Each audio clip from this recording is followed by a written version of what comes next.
Corporate art में अब हम बात करते हैं पीजी इलेक्ट्रोप्लास्ट की। जी हाँ, 2003 में कंपनी हुई थी शुरू। ओरिजिनल डिज़ाइन मैन्युफैक्चरिंग यानी ODM, original equipment manufacturing OEMs और प्लास्टिक इंजेक्शन मोल्डिंग का काम करती है। ये 45 से ज़्यादा दिग्गज भारतीय और ग्लोबल ब्रांड्स को सर्विसेज देती है।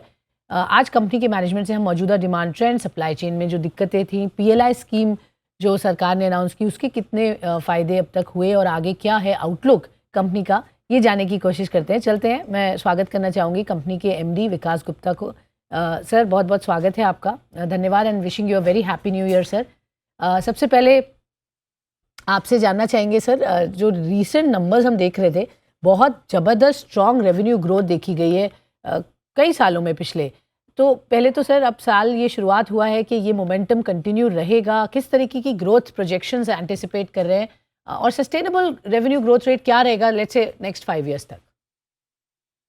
नमस्कार Swati ji and wishing you happy new year to all the viewers as well. Thank you. बहुत बहुत धन्यवाद मेरे को इस शो पे लेने के लिए आपके साथ। जो हमारी कंपनी है पीजी इलेक्ट्रोप्लास्ट, जिसने देखिए पिछले 4-5 सालों में एक अच्छी ग्रोथ मेंटेन करी है, आने वाले समय में भी हम वो ग्रोथ को मोमेंटम को मेंटेन करने की कोशिश करेंगे। जो हमने बिजनेस है, हमारा मेन बिजनेस जो है प्रोडक्ट मैन्युफैक्चरिंग की तरफ पिवट किया है, हमने अपने आप को फोकस किया है दोबारा से प्रोडक्ट मैन्युफैक्चरिंग की तरफ। तो उसमें जो प्रोडक्ट्स हम लोग बनाते हैं जैसे कि washing machines, air conditioners, air coolers और टेलीविजन, उसके लिए हमारे लिए बहुत अच्छी डिमांड नजर आई है। हमको बड़ी स्ट्रॉन्ग डिमांड है। चूंकि हमारी कंपनी का एक बेस भी बहुत छोटा है, तो उसके कारण एक अच्छी डिमांड हमको दिख रही है। जो ऑर्डर बुक है हमारे तो काफी स्ट्रॉन्ग है। तो हमको लगता है कि जो गाइडेंस हमने 1800 करोड़ की दे रखी है इस साल की, वो हम कॉन्फिडेंट है कि उसको हम लोग अचीव कर लेंगे आराम से, कोई दिक्कत नहीं आएगी उसमें। जो प्रोडक्ट मैन्युफैक्चरिंग का बिजनेस है, जो लास्ट ईयर हमारे लिए FY22 में 478 करोड़ का था, वो इस साल 1000 करोड़ हम लोग क्रॉस करेंगे इजिली। तो हमारे लिए जो मेन ग्रोथ ड्राइवर है, हमारा प्रोडक्ट मैन्युफैक्चरिंग का बिजनेस रहने वाला है आने वाले 4-5 सालों में। ओके, प्रोडक्ट मैन्युफैक्चरिंग का बिजनेस पर ज़्यादा फोकस है, वही कंट्रीब्यूट करेगा आपकी ग्रोथ के लिए जैसा आप बता रहे हैं, और वहाँ आपने अच्छी ग्रोथ अभी देखी भी है। मैं ये सवाल इसलिए पूछ रही थी सर, सस्टेनेबल होगा क्योंकि पिछले अगर हम 6 साल देखेंगे तो आपकी ग्रोथ रेवेन्यू में स्पेशली अगर हम बात करें तो 4 गुना बढ़ी है। 263 करोड़ था if I am not wrong in FY16, जो कि 1100 करोड़ के करीब हो गया 2021-22 में। तो इसलिए यही ग्रोथ रेट हम एक्सपेक्ट करेंगे या इससे बेहतर हो सकती है? क्या प्रोजेक्शंस हैं in terms of numbers from the revenue point of view sir? देखिए, जो प्रोडक्ट्स हम लोग बना रहे हैं स्वाति जी, उन प्रोडक्ट्स का आज की डेट में भी इंडिया में पेनिट्रेशन लेवल बहुत लो है। तो जो हेडरूम है ग्रोथ का, वो काफी स्ट्रांग है।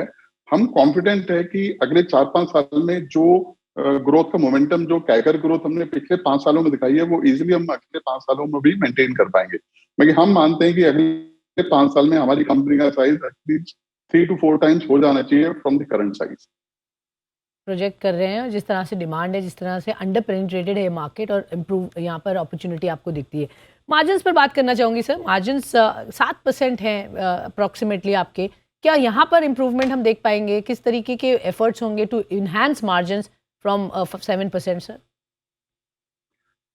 अभी के लिए हम लोग जो गाइडेंस हमने 7% के एबिटा की देखी है, तो हम उसी को मेंटेन करेंगे। गोइंग फॉरवर्ड डेफिनेटली हम लोग कुछ और कंपोनेंट्स हैं, उसको हम इन हाउस बैकवर्ड इंटीग्रेशन में लेकर आ रहे हैं, सो दैट हम वैल्यू एडिशन अपने जो अंदर है वो वैल्यू एडिशन इंप्रूव कर पाए। तो कोशिश करेंगे कि हम एबिटा मार्जिन को इंप्रूव कर सकें। बट हमको एक कॉम्पिटिटिव लैंडस्केप कैसे ऑपरेट कर रहा है, बाकी लोग कैसे ऑपरेट कर रहे हैं इस इंडस्ट्री में, उसको देखते हुए हमको ऑपरेट करना पड़ेगा। तो इस मार्केट में मेरे ख्याल से 7% के करीब का एबिटा मार्जिन की गाइडेंस अभी हम देंगे आपको। तो आप कह रहे हैं ये हेल्दी ही है 7%, बट इससे भी इम्प्रूव करें सर। क्या प्रोजेक्शन है जो आप इन हाउस बनाएंगे, उससे कितना इम्प्रूवमेंट आ सकता है और कब तक मार्जिन्स में? अभी हम लोगों ने एसी में, जैसे हमने एसी की पीएलआई स्कीम में पार्टिसिपेट किया है, और एसी में हमने सारे काफी कंपोनेंट्स को हम लोग इन हाउस मैन्युफैक्चर कर रहे हैं।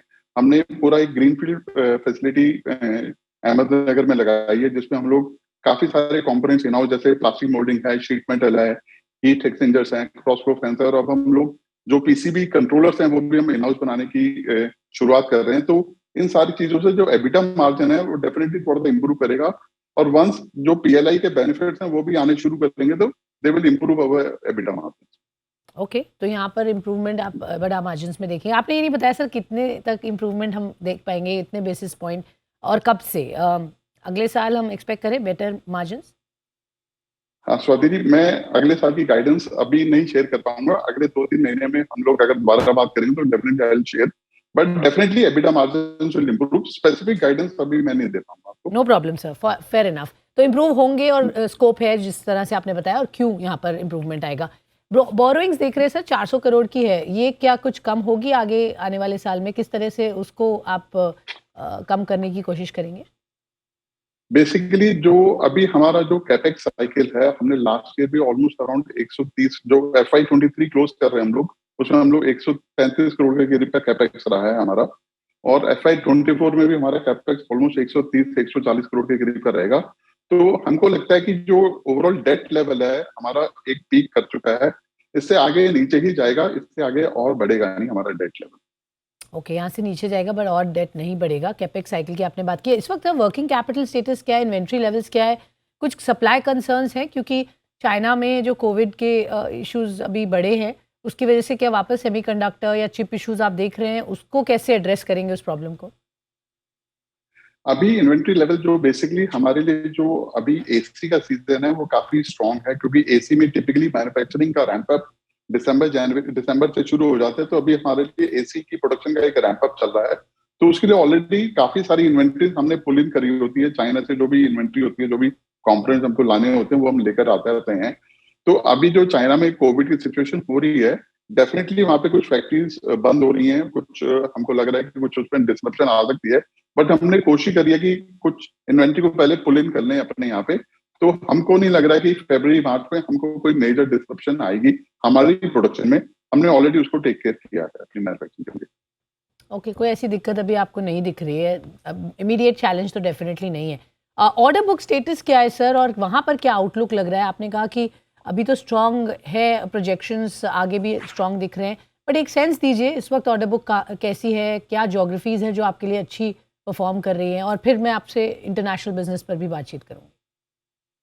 हाँ, तो मैं एक एक करके आपको ऑर्डर बुक के लिए बताता हूँ। जैसे प्रोडक्ट वाइज, जैसे हम लोग एयर कंडीशनर्स में देखते हैं, तो एयर कंडीशनर्स में हमारी जो कैपेसिटी है वो ऑलमोस्ट सोल्ड आउट है।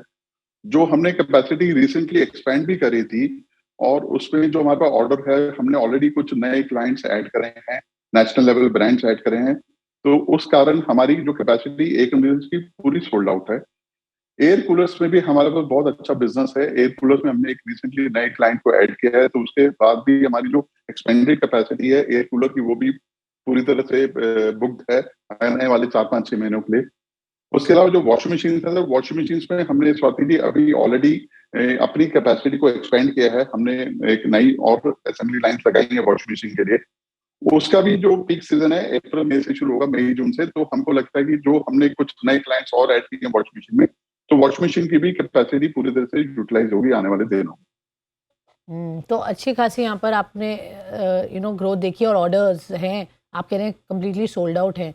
तो क्लियरली अच्छा अट्रैक्शन दिख रहा है ऑर्डर्स को लेकर। वॉशिंग मशीन की आपने बात की, लेकिन सर मार्केट्स के पॉइंट ऑफ व्यू से मैं जानना चाहूँगी geographies that you are betting on, domestically भी और अगर इंटरनेशनल, क्योंकि आपके अच्छे ग्लोबल क्लाइंट्स भी हैं, तो किस तरह से आप देखते हैं ग्रोथ इन इंटरनेशनल मार्केट्स? वो कितना रेवेन्यू में कंट्रीब्यूट करेगा? आगे क्या फोकस रहेगा? डोमेस्टिक के बियॉन्ड आप एक्सपैंड करेंगे और ओवरसीज मार्केट्स में? स्वाति जी, अभी जो हमारा फोकस है इंडिया मार्केट की तरफ ही है। चूंकि हमारे जो प्लांट्स लोकेटेड है नॉर्थ में और वेस्ट में, Ahmednagar, district of Ahmednagar near Pune हैं, तो हम लोग पैन इंडिया ज्योग्राफीज को केटर कर पाते हैं। जो प्रोडक्ट्स है हमारे ऑल ओवर इंडिया डिस्ट्रीब्यूट होते हैं, जो भी प्रोडक्ट्स हम लोग मैन्युफैक्चर करते हैं। तो अभी फोकस हमारा मेनली जो है इंडिया ज्योग्राफी पे है। Exports definitely is something that we are exploring as an option. But अभी भी जो हमारे जो कॉस्ट है उसमें कॉम्पिटिटिवनेस को आने में 2-3 साल और लगेंगे। तो हमको लगता है कि अगले 2 से 3 साल में हम लोग कॉस्ट कॉम्पिटिटिव हो पाएंगे और ग्लोबल मार्केट्स को भी केटर कर पाएंगे। बट अभी के लिए फोकस जो है इंडिया मार्केट पे है। ओके, तो डोमेस्टिक मार्केट, इंडिया मार्केट पर फोकस है, बट इवेंचुअली वो मार्केट्स भी आप एक्सप्लोर करेंगे, क्योंकि सर पीएलआई स्कीम में जैसा आपने कहा, आपने पार्टिसिपेट किया और वहाँ पर आपको एक्सपोर्ट की भी ज़रूरत होगी।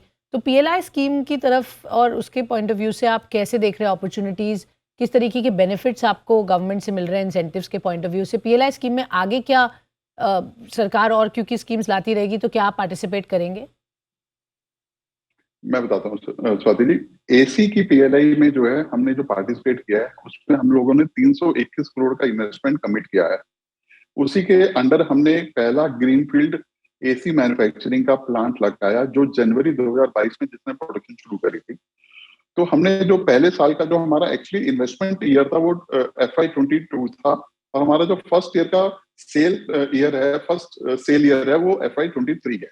तो FY22 में हमने इन्वेस्टमेंट करके हमने ग्रीनफील्ड प्लान लगाया। उसमें अभी हमने FY23 जो करंट रनिंग है उसमें हमारा फर्स्ट ईयर का टारगेट 250 करोड़ का है कंपोनेंट सेल का, जो हम लोग इजीली अचीव कर पा रहे हैं। उसमें कोई हमको चैलेंज नहीं नजर आ रहा है।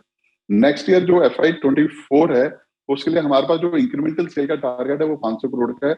उसमें भी हमको कोई ऐसा चैलेंज नहीं नजर आ रहा है कि उसको हमको तो ये कॉन्फिडेंस है कि हम उसको भी इजीली अचीव कर लेंगे। जो पीएलआई की स्कीम में टोटल 321 करोड़ की इन्वेस्टमेंट है उसके अगेंस्ट में हमको 5 साल में सरकार से 198 करोड़ का पीएलआई का इंसेंटिव मिलना है, जब हम लोग वो सारे सेल्स के टारगेट अचीव कर लेते हैं। तो पहले साल का जो था FY23 का सेल्स का टारगेट हमने अचीव कर लिया है ऑलमोस्ट। FY24 का भी हमको कॉन्फिडेंस है कि हम अचीव कर लेंगे। पीएलआई के बेनिफिट में हमारे ख्याल से फर्स्ट ईयर में हमको 15 करोड़ का पीएलआई बेनिफिट मिलेगा, और जी। दूसरे साल में वो 30 करोड़ का पीएलआई बेनिफिट है जो मिलेगा सरकार को। सर मैं एक आपसे 2 सवाल पूछना चाहूँगी। पहला तो प्रोमोटर होल्डिंग थोड़ा कम हुआ था इन सितंबर 22, क्या फर्दर रिडक्शन एक्सपेक्ट कर सकते हैं यहाँ पर? स्वाति जी, हमने जून 2021 में एक फंड रेज किया था जिसमें कुछ बेरिंग्स प्राइवेट इक्विटी और कुछ और फैमिली ऑफिस ने पार्टिसिपेट किया था हमारे साथ फंड इन्फ्यूजन में। तो उनके कुछ सीसीडीज हैं जो कन्वर्ट हो रहे हैं आने वाले दिनों में। तो that is something which is going to happen in next 1 week और 2 वीक्स टाइम। तो उसके कारण 1-2%, आई थिंक 2-3% का फर्क पड़ेगा ओवरऑल। उसके अलावा ऐसा कुछ नहीं। ओके, सो यहाँ पर ऐसा कोई आगे प्लान नहीं कह रहे हैं आप। सर आपने एक स्टेक पिकअप किया था सोलर पावर प्रोजेक्ट में। किस तरीके के आगे प्लान्स हैं इस एरिया में, और आगे फोकस क्या होगा रेन्यूएबल्स को लेकर? इस एरिया में आपका इंटरेस्ट होगा, जो अभी आपके बिजनेसेस हैं उसमें आप कोई और डाइवर्सिफिकेशन देख रहे हैं, कोई और नई स्ट्रीम देख रहे हैं जहाँ अपॉर्चुनिटी आपको लगती है रिलेटेड बिजनेस के पॉइंट ऑफ व्यू से? स्वाति जी, बेसिकली जो कंपनी में हमने स्टेक पिकअप किया था that was related to a captive power plant, captive for our own consumption of power electricity. Basically we are trying to shift the source of electricity from a normal thermal energy to solar electricity. तो उसी के लिए हमने उस company में stake pickup किया था। उसके अलावा हमारा जो फोकस है करंट लाइन ऑफ बिजनेस पे ही रहने वाला है, और उसी पे हम फोकस कर रहे हैं जो कंज्यूमर इलेक्ट्रॉनिक्स से रिलेटेड है। ऑल राइट, तो वहीं पर फोकस है। बहुत बहुत धन्यवाद सर हमें समय देने के लिए, हमसे बात करने के लिए, आगे बिजनेस आउटलुक किस तरीके का दिख रहा है वो बताने के लिए। तो ये थे विकास गुप्ता जी, पीजी इलेक्ट्रोप्लास्ट, ये कंपनी है जो आज हमारे फोकस में थी। एक छोटा सा ब्रेक लेते हैं इस नोट पर। आप कहीं मत जाइएगा क्योंकि खबरों का सिलसिला रहेगा जारी। बने रहिए हमारे साथ। धन्यवाद।